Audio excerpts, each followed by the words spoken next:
make a move and the bunny gets it. I said, put the bunny back in the box.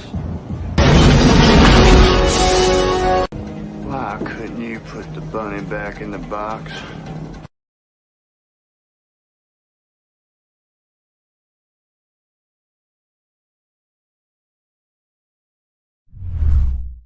Psychically, I'm very well endowed. I wanna know what you're thinking.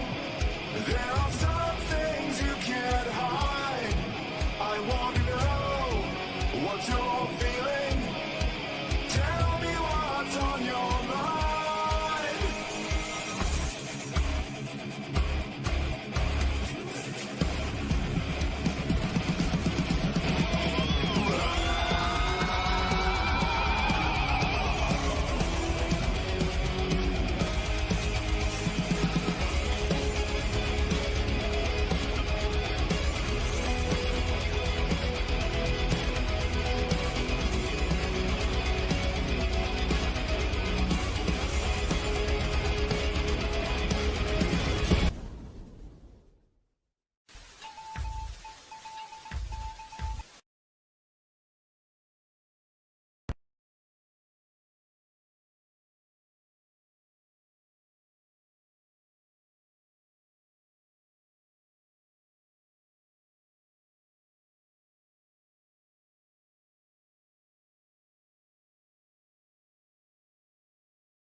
Hey there, this is Cooper and Telepathic Bunny Comics. Welcome to the Rabbit Hole.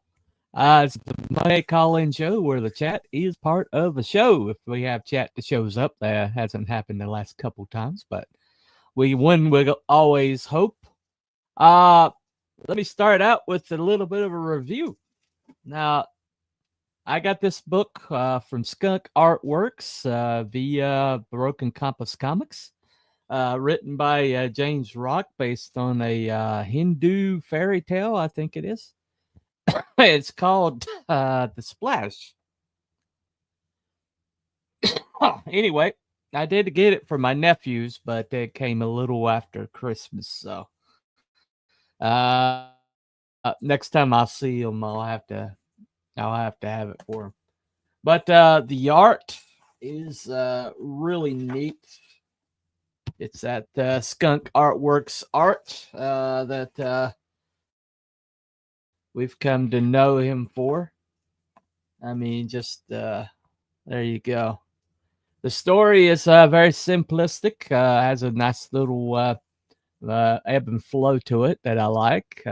Pretty decent, lesson to be learned.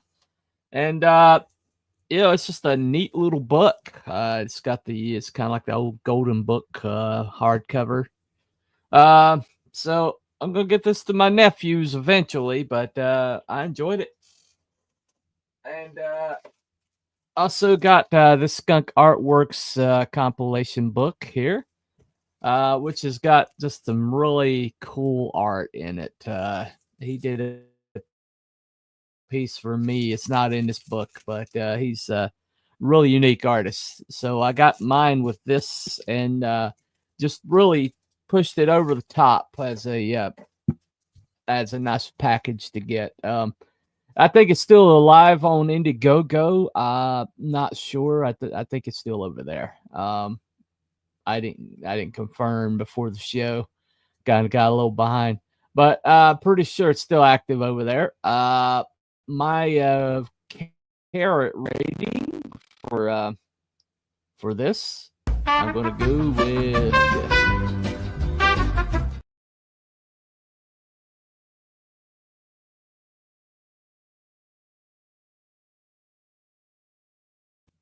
Come on, let me go. All right, good solid 5 on that one. I enjoyed it. It's a really good. It's obviously meant for a younger age bracket, and but I enjoyed it anyway. So go get that to my nephews. Hopefully sooner than later. I only get to see them like once or twice a year, so hopefully we'll get that to them. Anyway, today had a guy who asked to come on the show, and one of to talk about his comic, and one of his influences kind of like stuck out to me. I've been wanting to talk about this guy for a while. Let me go ahead and play this right quick to get everybody in the mood.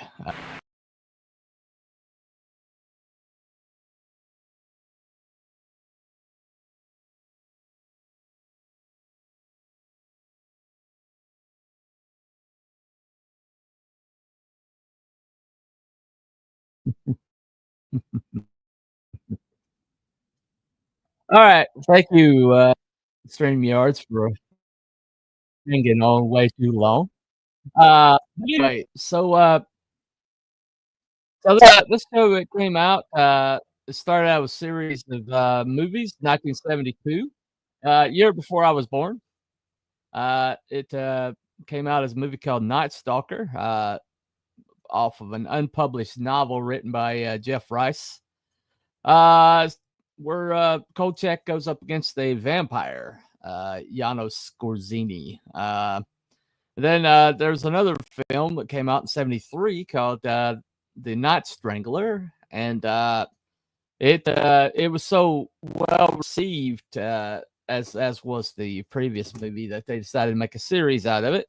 Darren McGavin was to star.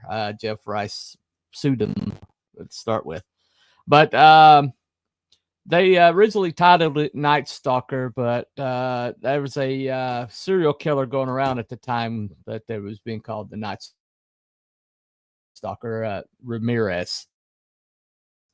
And so they took his name, Kolchak, and put it at the beginning, and that's how we got Kolchak, Night Stalker. My guest, bring him on. We're going to talk about it. Welcome to the show. Welcome to the rabbit hole, Matthew Craig.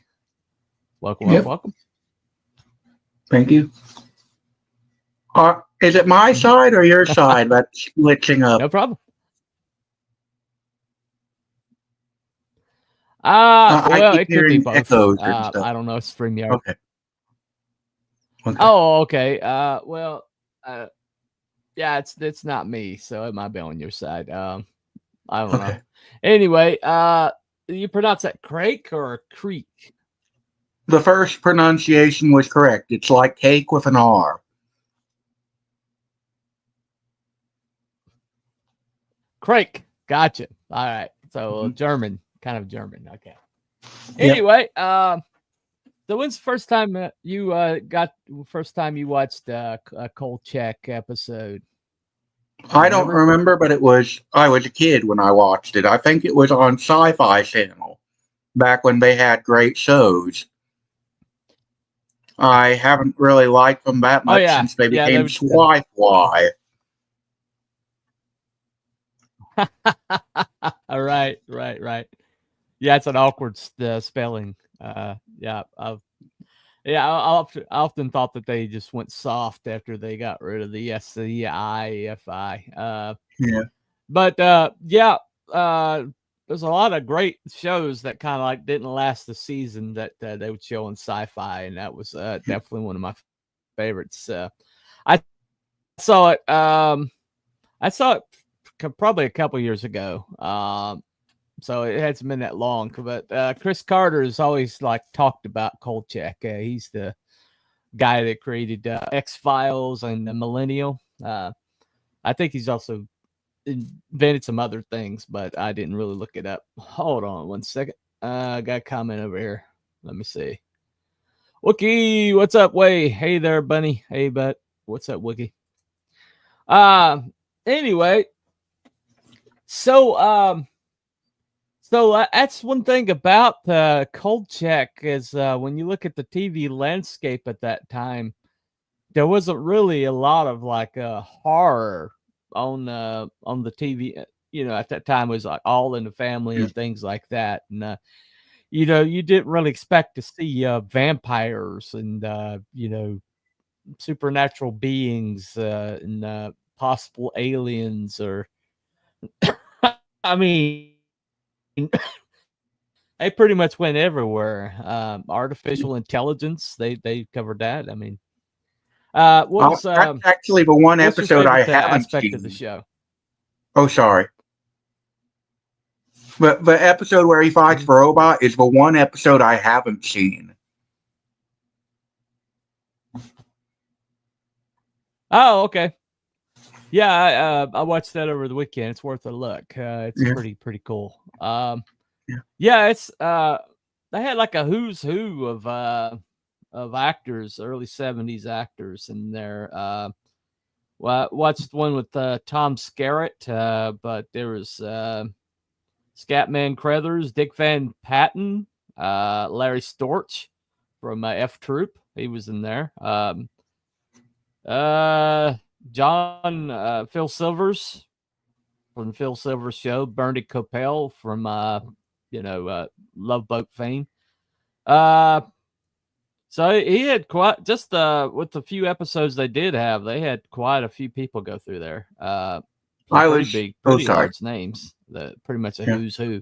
Eric Ross, William Daniels, Larry Linville, and Richard Keel. Yep. But yeah, they had to have some pretty big heavy hitters.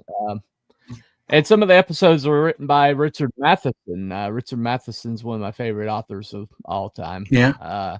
I love I Am Legend. Probably. Yeah, right. Yeah, he wrote some Twilight Zone episodes too, in Hell House and things like that. Just brilliant writer. But yeah, and Darren McGavin was just perfect in that role. That every man put upon, kind of a little bit of a shyster, as it were. So I really liked the fact that he was a reporter, but this is back when reporters, that wasn't a dirty word, Yeah. Reporters as protagonist is reporters as a protagonist is kind of going the way of the dodo, hasn't it? Well, Superman's still a reporter, isn't he? So yeah, right, yeah. So in your what part of your comic reminds you of Kolchak? What part did you take from Kolchak?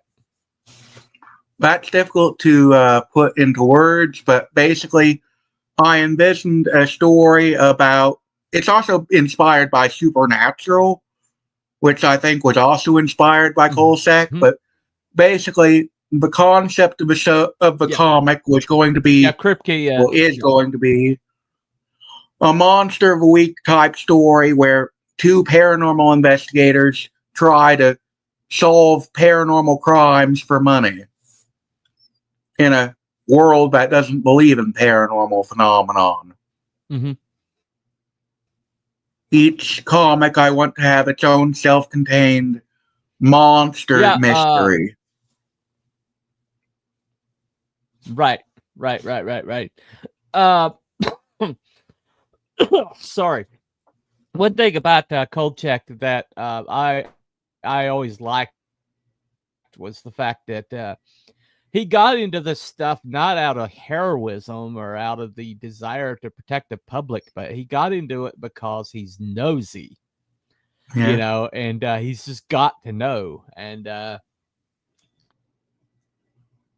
thought he did all it the time where he'll do something that's go ahead. I always understood it that he wanted to be rich and famous as the guy who proved.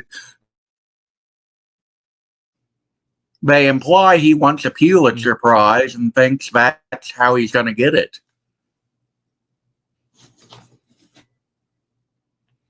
At least that was my interpretation of the character. Right. And he doesn't care who he has to. He doesn't have to care who has to run over to do it. That's one thing I love about his character is, Yeah. But I mean, some of the things he does with poor Miss Emily, poor sweet old lady, I mean, it's just like, come on. And and Tony Vincenzo, his editor. I loved him. I'm like, yeah, nobody flips out like Tony Vincenzo. Love that character. Yeah, I But heard I mean, the guy who it's like he played. gets a phone call, and it's like, go ahead.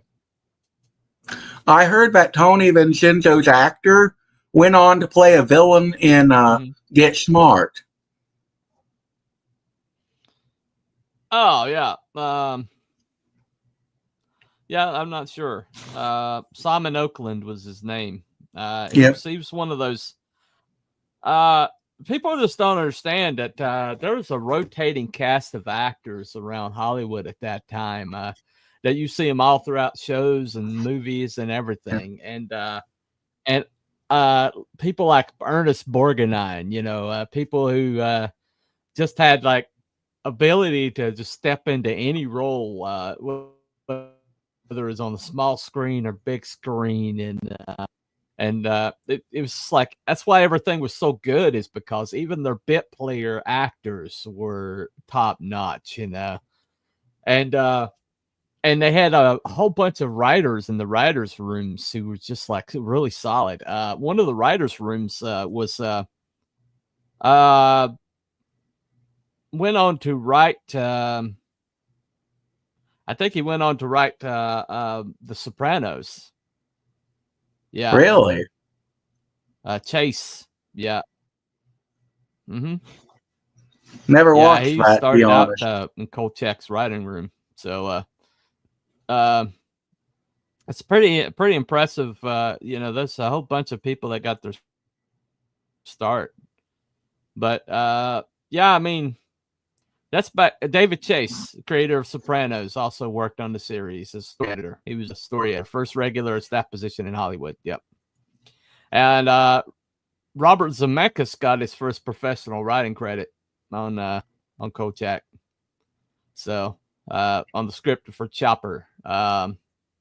So the pedigree is there. I mean, and Darren McGavin, he was he silver screen, small screen, he was everywhere. This is about a decade before he was on did the Christmas Story, but he's just had that. I don't know how you would describe his character, but he always he's one of those guys that specialized in playing the same character.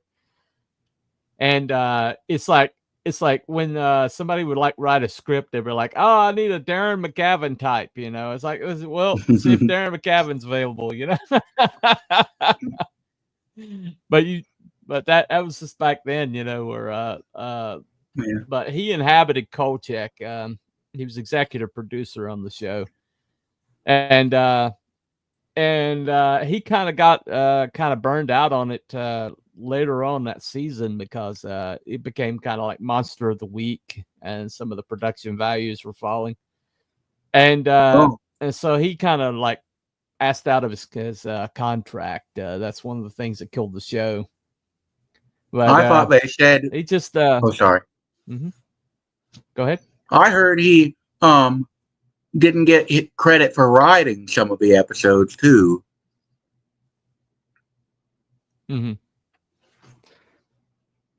Well, he was definitely he had a lot of ad-libbing. I think that's what they mean by he didn't get credit for writing. Because if you do an ad-lib, you're considered the writer. So if you do any ad-libbing, you definitely get writer's credit. So that's probably what they meant by that. Because he did do a lot of ad-libs and stuff like that. And you can always see when he ad-libbed because the actors or actresses, he used to torture like the day players, because he would do an ad-lib and the guy and the person was kind of like, what? This wasn't in the read through, Oh, can I show you guys something cool? He was trying to be the most annoying. Oh, sure. Go ahead. I actually have. I got it off Kickstarter, a Kolchak Night Stalker original book. Well, not original; it's a reprint, but you have to back a Kickstarter to get it. It retells the Oh, original story. that's And Jeff Rice. Richard yeah, writer, and yeah. it's remarkably similar to the movie that came out so far, but I've only read half of it. Mhm. But I always hear how it's so different from the movie, but so far I can remember scenes this book references in the movie quite frequently, so it's not that different Yeah. so far. But I've only read Right, half of it. right. Yeah, there you go, there you go. Well, I mean, it's the, like he would encounter all sorts of it's like it was like the first show that basically didn't like stick to the same supernatural premise. It like the supernatural premise was that this stuff existed in the world and only one guy knew about it, and so he would wind up stepping into stuff, and the cops were always kind of like completely all he'd go through cops like tissue paper, you know. Yeah. But they're all like Kolchak, it's like they always Yeah. knew who it was, and they're like, get out of here. Yeah. Sometimes it was And that, or sometimes they just tried to that cover kind it of up. like a counterculture yep. Yep, they always wound up covering stuff up, yeah. And I mean, I could see after a while that like how that premise kind of wore thin a little bit, because surely among all the cops he would run into one true believer. It's truly I think after a while he would have had to have that somewhere to Yeah. That it kind of actually got happened in formulaic this. after a while. Oh, sorry. I have these Kolchak comics. He does run cool. into a police officer willing to believe him in the comics. The Night Stalker of the Living Dead on Moonstone Comics. Cool. Sorry to interrupt. Cool. Awesome. Oh no, that's fine. That's fine. Just that delay, it's a killer. Yeah. We'll just we'll adjust.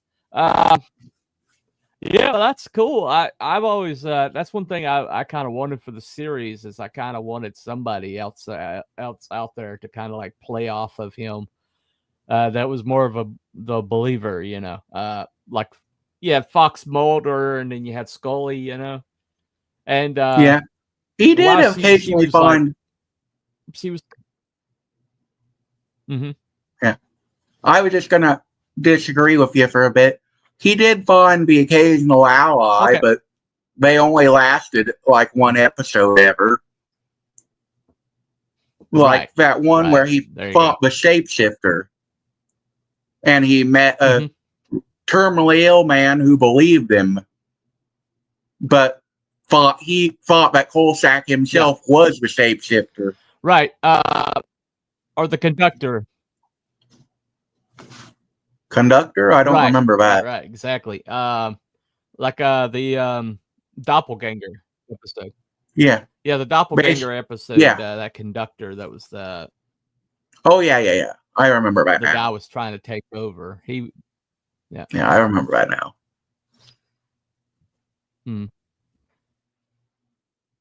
Yeah. There's a couple of times that he did run into somebody that believed him. And that's the thing about that character. About that time, characters were not kind of allowed to be, kind of on the shady side. They weren't allowed to like skirt the edges of society. And Kolchak would, like, if he needed to get into a place, he'd break in. If he had to, if he needed something, he would steal it. If he needed to break into the spare cash, he'd break into petty cash. It's like it was very, he's kind of amoral character, but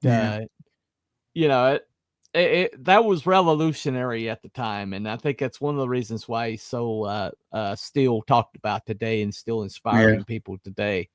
Is if he was a true blue, dyed in the wool good guy, he wouldn't be as fun, you know. Yeah. You might even say his motivations were a bit more believable. Yeah. Yeah, you're because you kind of get tired of back then, especially cop shows and things like that. All the cops were like true blue, believers in justice kind of like guys, and I think Kolchak might have brought some of that in, to where the protagonists weren't as quite as true blue as they had been. I think Starsky and Hutch started out kind of like around that time, so this could have been just a whole movement towards a more dubious protagonist, or a protagonist that didn't mind bending the rules a little bit. Yeah, but very, very, very influential, definitely. Well, let me go ahead and play your trailer right quick, so you can tell us a little bit more about it. And I do have the Fund My Comic is pinned. So let's check out this. Let's check out the trailer. Here we go.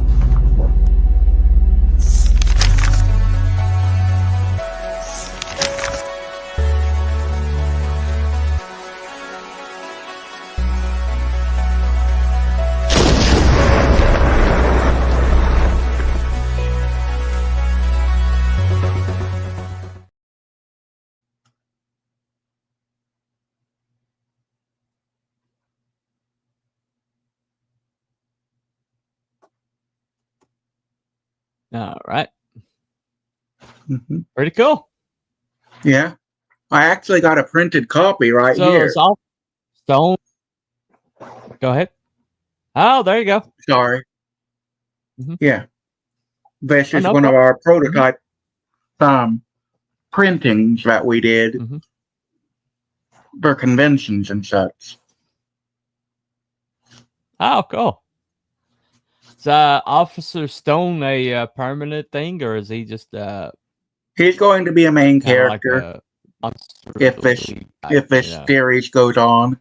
He's going to be kind of an antagonist, but he's not really an antagonist. He's just doesn't believe that monsters are real, and he thinks that the paranormal investigators Carl and Emily are scamming their clients. So he's got the right intentions, but the wrong conclusion. Right. Yeah, you need that to kind of like move things forward. Yeah. Yeah. Well, I mean that kind of like I'd say awkward relationship between the paranormal investigators and the authorities is kind of like definitely a hallmark of a Kolchak type. Yeah. X-Files, they kind of like they kind of played off of the FBI's like usual kind of like local law enforcement awkwardness, and so it's a really cool feature for a book to have. Is well, I don't know what's going on, but I know that you're a couple of grifters, but I need you for this, so that's pretty cool. Thank you. So where are you planning on taking? I know this first one's like about kidnapped kids. So where else are you planning on taking the series? Well, I've got several ideas. I've only written the script for this one and had it illustrated, but I've got a little bit of a script of a second issue, but I don't know what very concrete what the story is going to be like, but I do have an idea for a possible overarching premise. And I have a little bit of a premise for a second issue. The first issue, I'll just tell you, is kind of a retelling of Rumpelstiltskin, loosely.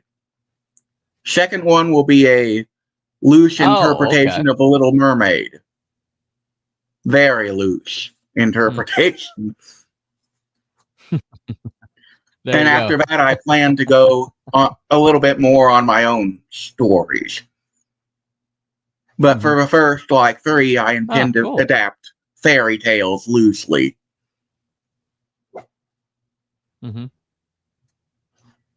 Yeah. Hey, John. Good to see you, man. Oh, hi, John. I know him from the other community I go to. Hey, John. Cool. Awesome. Yeah. I was also thinking about a third issue, but it would be a very loose adaptation of Aladdin. But all of them featuring the same same two paranormal investigators trying to solve problems related with monsters.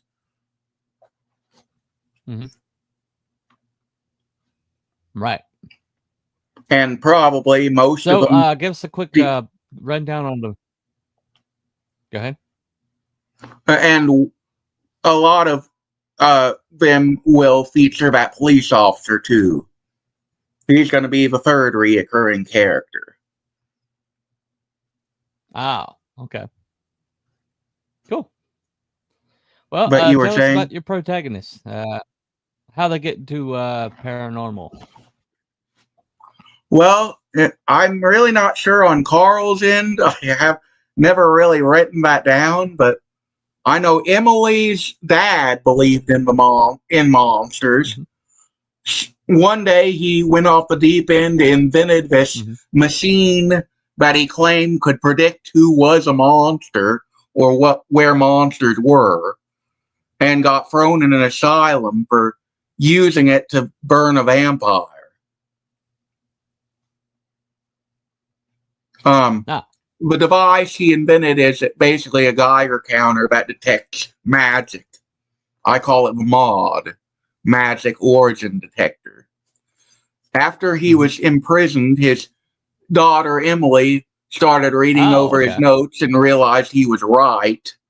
And Carl somehow came to the conclusion this was true and got fired from his job as a reporter.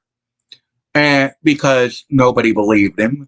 And then the two went together, joined forces to start a paranormal bounty hunter club, basically. Okay, cool. Yeah. Thank you. That's I thought there'd be a story there. Yeah. What kind of story? I'm sorry. Well, I got ADHD. I was kind of in the fog for a bit. No problem. Well, that's the thing about I run a cryptids and conspiracies show on the weekends, and we tend to talk about things that are like supernatural, and we get our curmudgeons in the chat who don't believe in anything or anything that they can't touch or feel or whatever. They have no faith in anything supernatural or unseen. And then, I'm pretty much a believer that there's things in this world that I can't, quantify or understand. Or I have something to say about that. And go ahead. So I used to not believe in anything magical. And then one day my parents and I were driving through a cornfield, and I kid you not, a giant insect the size of my hand flies up, eggs, and the overall shape of a human. Creature flies toward the truck, almost gets hit. The only reason we didn't splatter Tinkerbell all over the window is it was scared of our light. as soon as the headlights light hit it, it flew off in a different direction, like it was scared. But the thing looked like a fairy. And to this day, I have no explanation for the sighting, and neither do my parents. That'll definitely change your mind. Yeah. My dad's still convinced there's some explanation for it, but there you go. I don't know what to say on it other than I saw this thing that may or may not have been a fairy. Yeah. Well, I wish I had you a couple weeks ago. We did a fairy cryptids and conspiracies. Oh, cool. Yeah. My housemate lived in an actual haunted house. He tells stories that'll, creep you out. And I live near a staple supernatural phenomenon called the Brown Mountain Lights. And I know enough people that have actually seen them to people that who I know have actually seen them with their own eyes, but it's pretty well documented going way back, before actual headlamps on a car, which is what people think they are,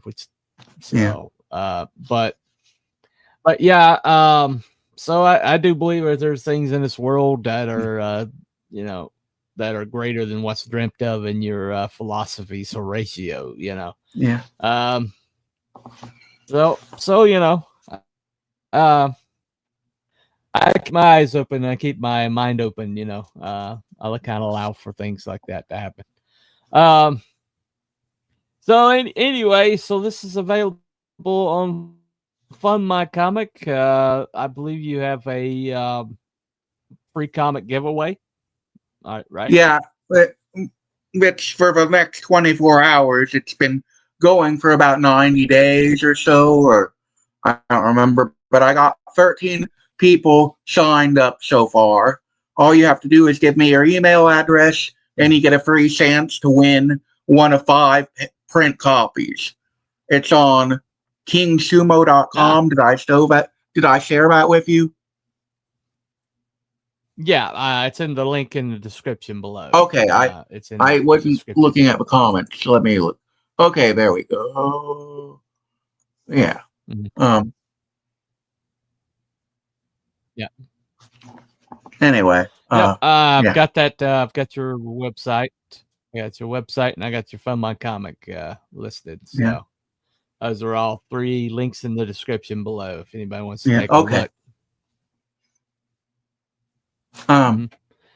So it's live on Fund My Comic right now. If anybody wants to go and take a look, so it's definitely worth a checking out. It will be on Kickstarter. Is there anything later. currently? Oh, okay. Sorry. So you are running Kickstarter, okay? Yeah, I'm not going for as much money as I am on Fund My Comic, though.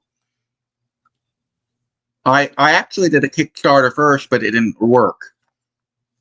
I asked for too much, apparently. Yeah, it's hard to kind of like to get the balance down. But yeah, it's awesome. You're on Fund My Comic.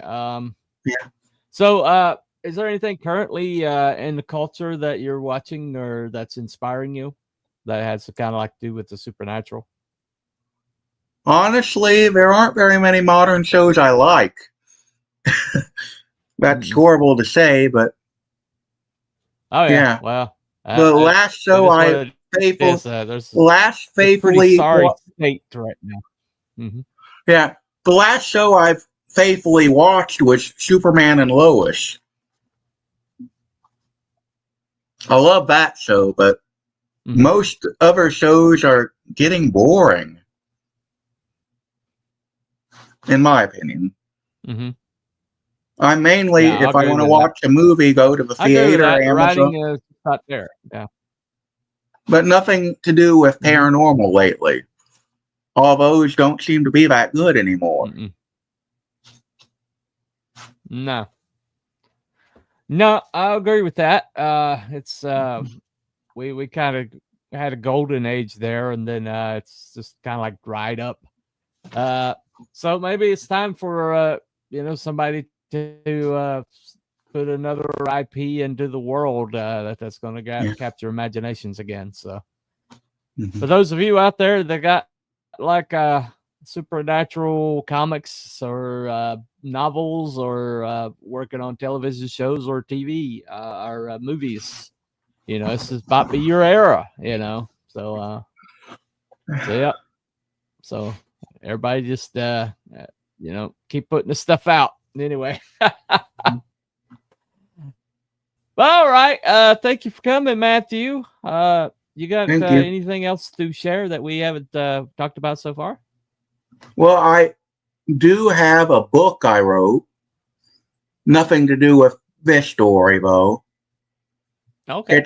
It's a young adult superhero book called Beacon, the Hero of Heartland. And it's about a superhero who has to overcome a tragedy to come out of retirement. It's sold about almost 200 copies. It's on Amazon and just about everywhere else books are sold. And I don't know if I should even bring this up, but since this is the rabbit hole, what do you think about those objects over New Jersey? I really don't have any idea. I think that the current administration knows a lot more than they're saying. Yeah, it's almost definite. Oh yeah. And something sinister is going on, and we won't find out until probably the next administration gets in and find out what they've been up to. Yeah. I was kind of hoping they were aliens. I thought that would be cool. No, they're man-made. I'm pretty certain they're man-made. Yeah, at first I thought they were alien, but now I'm starting to think they must be human. Yeah. I honestly believe sometimes that Earth is that bad neighborhood that the aliens just point at and laugh at and then drive by.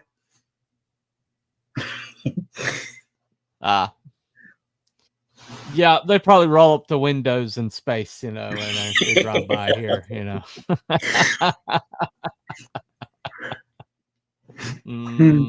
Yeah, not stopping. Move on. I got a friend's Aquila is the name of it. Aquila of the Phoenix Force, I think it's called. But it's about an intergalactic cop, and he's this is his beat, and nobody else wants to help him out because it's kind of like considered like the slums of the world of the universe, and nobody wants to, So he's got to deal with a whole bunch of backwater aliens hanging out in this quadrant because nobody wants to enforce the law out here. So it's pretty much pretty similar premise. But anyway, thank you for coming, my friend. So everybody check those links out. They are in the description below. I've got the Fun My Comic is pinned. And just check out the Night Stalkers and Nightslayers. Give this up. And Nightslayers, Night Stalkers, Kolchak. Yeah, I'm sorry. My fault. Sorry. Got Kolchak on the brain. No, that's okay. Anyway, Chad, Nightslayers, yeah. So just check that out. It's gonna be pretty cool. All right, thank you for coming, Matthew. And we will we'll talk to everybody later. Remember, follow the White Rabbit. Bye, everybody. Have a good night. Thanks. Bye.